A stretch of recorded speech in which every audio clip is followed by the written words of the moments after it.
সকাল সকাল ঘুম থেকে উঠলাম, উঠে একটু দাঁত ব্রাশ করে রিক্সা নিয়ে বের হলাম মাংস আনার জন্য।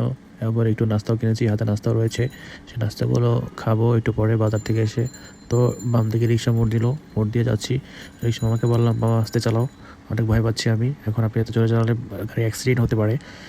সে ওভার ব্রিজের নিচ থেকে যাচ্ছে, সুন্দর সুন্দর রং সাইড দিয়ে যাচ্ছে, যদিও রং সাইড দিয়ে যাওয়ার কারণ হচ্ছে যে রাস্তাটা আমি গরুর মাংস কিনতে যাব সে রাস্তা হাতে ডান দিকে, সেজন্য রং সাইড দিয়ে যেতে হবে।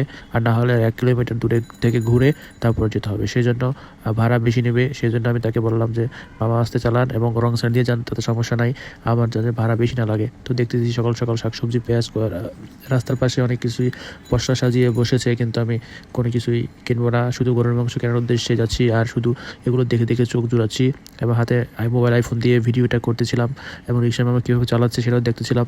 এবং দেখতেছিলাম রাস্তার পাশে ছাতি মুড়ি দিয়ে অনেক রিক্সা, অনেক ফলের দোকান বসে আছে, দেখে আসলে মুখে জিহ্বা একটা পানি টাস টাস করতেছে, কিন্তু খেতে পাচ্ছি না।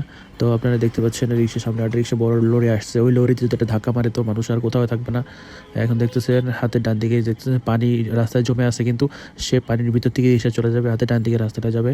এই যে এখন যাচ্ছে, এই যে ঢুকলো রাস্তার ভিতরে, সামনে একটা রিক্সা এসে দেখছে মহিলাটা আমাকে দেখে মুখে মাস্ক টান দিয়ে পরে ফেললো। এখন আমি যাচ্ছি।